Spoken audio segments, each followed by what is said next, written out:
Over the past few months, I've made every Beijing beef recipe I could find online, and not a single one tasted like Panda Express. They all get the sauce wrong, and the breading is soggy before you can even plate it. But Panda stays crunchy for hours, even sitting under a heat lamp. So I did what I always do. I cross-referenced their official ingredient lists, I read everything former employees have said about this dish, and I tested it dozens of times until I figured out what Panda Express is actually doing. So let's start with the sauce, because this is the first thing everyone gets wrong. I pulled up 5 of the most popular Beijing beef recipes on YouTube, and their sauce recipes are all over the place. Hoisin, sambal, orange chicken sauce, Shaoxing wine, rice vinegar, none of that is on the official ingredient list. So I went through what is on the list and translated every industrial ingredient into something you can actually find at a grocery store.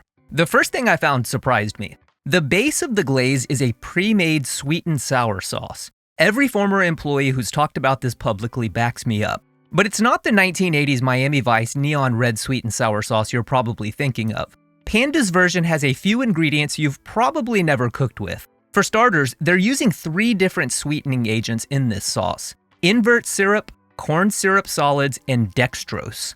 One prevents the sauce from crystallizing, one adds body, and one browns faster than regular sugar. At a grocery store, dark corn syrup handles all 3 by itself. The second ingredient is phosphoric acid. It's the same thing Coca-Cola uses to give it that crisp, tangy flavor. The sauce already has a lot of sugar in it, so they needed a way to balance it without adding more vinegar. The grocery store equivalent is citric acid. You can find it on Amazon for a few dollars. I'll include a link in the video description. The last one is xanthan gum. This sauce is almost half vinegar, and that much acid breaks down cornstarch, which is why a lot of homemade stir-fry sauces turn watery after a few minutes. A tiny pinch of xanthan gum will keep the sauce thick and clinging to the beef instead of pooling at the bottom of your plate. This one is optional, but it's insurance against the sauce thinning out on you. To make the sweet and sour base, in a small saucepan, add 2.5 tablespoons of water, 2.5 tablespoons of granulated sugar, 2 teaspoons of dark corn syrup, 1.5 tablespoons of tomato paste, 2.5 tablespoons of distilled white vinegar, 1.5 tablespoons of soy sauce, 1/4 teaspoon of salt, 1/8 teaspoon of citric acid, and 1/4 teaspoon of MSG. And no, MSG is not on their official ingredient list, but hydrolyzed soy protein, hydrolyzed corn protein, and autolyzed yeast are. These 3 ingredients all mimic what MSG does, but they're doing more than just adding umami. So I'll show you how to replicate this effect when we marinate and velvet the beef. Whisk this over medium heat until all the solids dissolve and the sauce is smooth. Don't let it boil. Then pull it off and let it cool to room temperature. Once it's cooled, whisk in 1 teaspoon of cornstarch and about 1/16 teaspoon of xanthan gum. The sauce will look thin right now, but it'll thicken when we cook it later.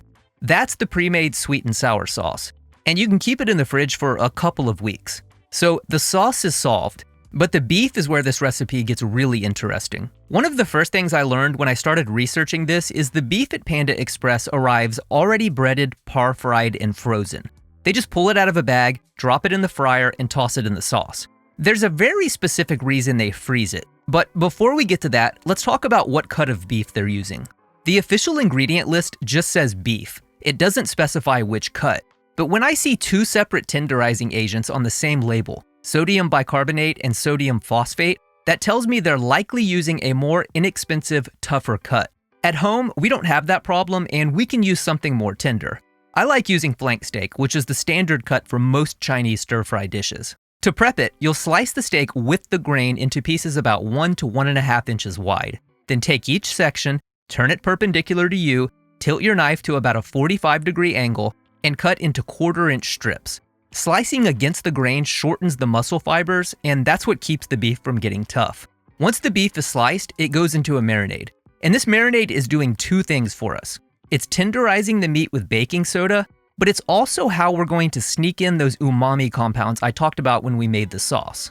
Remember those 3 ingredients from the sauce section? Hydrolyzed soy protein, hydrolyzed corn protein, and autolyzed yeast? They all deliver glutamic acid, which is the same thing MSG does. But the autolyzed yeast also delivers something extra called nucleotides. And when you combine all 3, a small amount tastes dramatically more savory than a large amount of any one alone. And you can cover 2 of the 3 with a single ingredient, Better Than Bouillon roasted beef base. Have you ever wondered what would happen to this company if someone came out with Better Than Bouillon?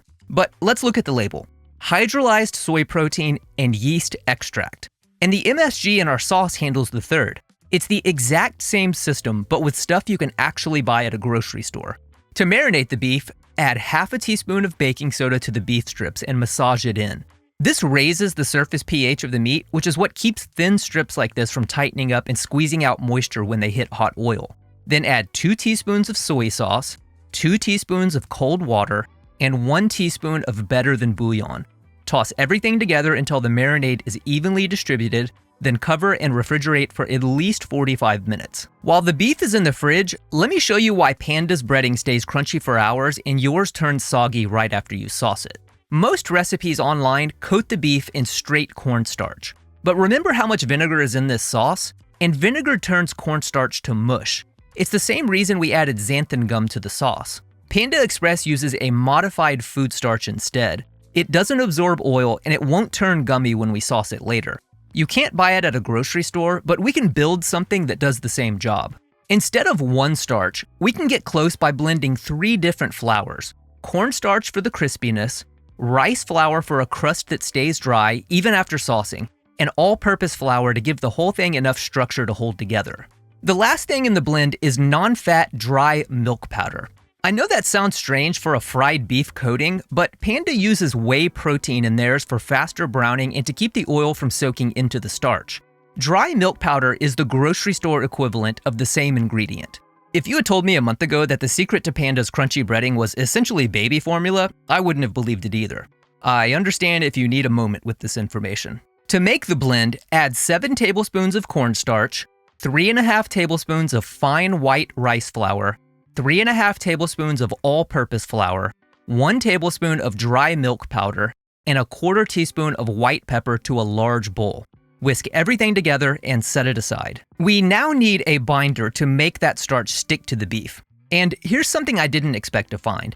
Eggs aren't anywhere on Panda Express's ingredient list. At the factory, they use wheat gluten as the binder and carrageenan to keep the meat from drying out through frying, freezing, and frying again. At home, egg whites do both. They bind the starch to the beef and they form a barrier that traps moisture when they hit the hot oil. But before we start the breading, let's get our oil heating up. Fill a large pot or a wok with vegetable oil. Then add 1.5 tablespoons of beef tallow to the oil. Panda Express lists beef fat as an ingredient, which means somewhere in their product development process, someone pitched the idea of frying the beef in beef, and corporate said, hell yes. Because it gives the coating a savory, meaty richness that neutral oils don't have. Bring it up to 325 degrees, and while it's heating, we'll bread the beef. After it's marinated for at least 45 minutes, pull it out of the fridge. In a separate bowl, whisk 2 egg whites until they're frothy, but not peaking. Pour the egg whites over the beef and toss them until every strip is evenly coated. Then take a few strips at a time and press them into the flour blend. Press hard. You want a thick, uniform coating on all sides. Once the oil hits 325 degrees, fry the coated beef in batches. Don't crowd the wok. When the breading sets, move them around a bit so they don't clump together. We're only par frying the beef here, so it'll only take about 3 minutes per batch. Scoop out the strips once they're pale gold. They might look underdone, but they're going back in the oil for a second fry before the final cooking. Drain them on a wire rack and let them cool to room temperature. Once they're cool, spread them in a single layer on a baking sheet lined with foil, uncovered, and put them in the freezer for at least 6 hours, but overnight will give you the best results. And I know it sounds bizarre to freeze something you just pulled out of a fryer. This is the part of the recipe that requires a little bit of faith. You are uncooking something you just cooked so that you can cook it again. But this is the single most important step in this recipe, and it's why Panda's beef stays crunchy and yours doesn't. When you freeze the fried beef, the moisture inside the coating forms ice crystals. Those crystals fracture the starch from the inside, and the starch itself hardens as it cools. When it hits the oil a second time, you get a coating that's drier, more brittle, and able to stay crunchy even after you sauce it. Freezing also means you can cook ahead. The pound of beef we just prepped makes 2 batches, so keep the second half in a freezer bag and it'll stay good for about 2 months. The next time you want Beijing beef, you just skip straight to the second fry and you can have dinner ready in about 10 minutes. So the beef is in the freezer. Let's talk about the two ingredients that are missing from every Beijing beef recipe online. You'll find ginger and chili in a lot of Beijing beef recipes, but not a single one I found is using them the way Panda Express does. The first missing ingredient is a garlic ginger infusion. In Chinese cooking, there's a technique called jiang shui, or ginger water, where you steep ginger and scallions in water and strain out the pulp. Dumpling makers use this infused water to get ginger flavor into fillings without messing up the texture. We're doing something similar here, but we're keeping the solids because we want them in the sauce. And you want to grate the ginger, don't mince it. Grating breaks the fibers apart and releases the juice, which is what you're actually after. To make the garlic ginger infusion, whisk together 2 teaspoons of grated ginger, 1 tablespoon of minced garlic, a teaspoon of vegetable oil, and a teaspoon of water. The water extracts the aromatics from the ginger, and when this hits the hot wok later, that water has to evaporate before the oil can get hot enough to scorch the garlic. Then set it aside. The second infusion is more involved, and it's one of my favorite techniques in this entire recipe. So take a 1/4 cup of crushed red pepper flakes and stir in 2 tablespoons of water until they're evenly coated.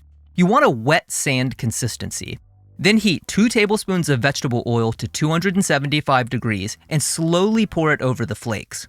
It's going to foam up violently. That's the water turning to steam, and that's exactly what you want. If you pour hot oil over dry chili flakes, you have about 2 seconds before they go from toasted to scorched. The water absorbs the initial heat, evaporates, and while it's doing that, the oil is extracting color and flavor from the chilies instead of burning them. What you end up with is a concentrated chili paste with a deep red color and tempered heat with no bitterness. We'll only use about 2 teaspoons for this recipe. I probably should have led with that, but keep the rest because it'll stay good in the fridge for weeks. And those 2 infusions are what every recipe online has been missing. I know the prep on this recipe is a lot of work, but from here, the actual cooking takes less than 10 minutes. So bring your oil back up to 375 degrees. And remember, we're only cooking half of what we prepped, so take 8 ounces of the beef directly from the freezer to the fryer. If you thaw it first, you'll undo everything the freezer just did for you. We'll fry this for 4 to 5 minutes until the crust is a deep golden brown.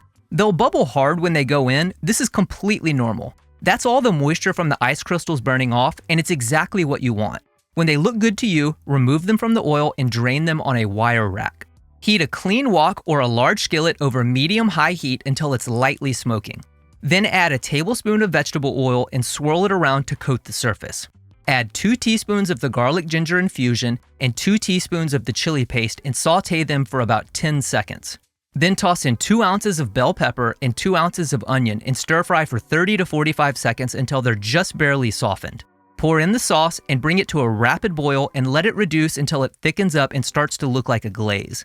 Add the beef and toss everything together for 15 to 20 seconds or until every piece is coated. Once every piece is glazed, you're done cooking. Then put it on some white rice, and that is Panda Express Beijing Beef, reverse engineered from their official ingredient list. But before the taste test, there's something about this dish that's been bugging me.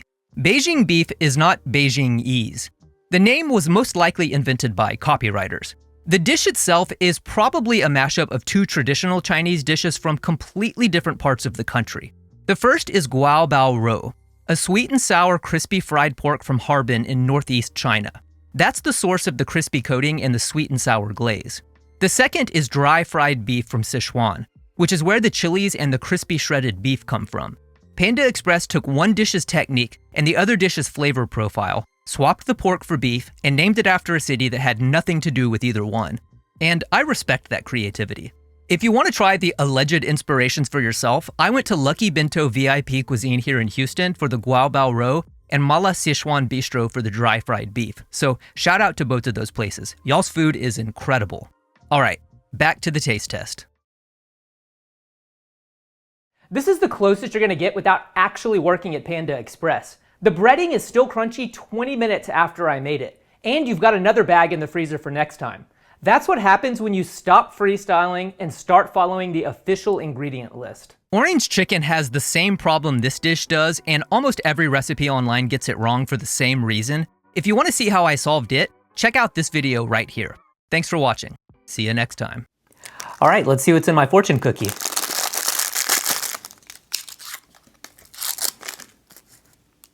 Meet me in the bathroom. kind of place is this?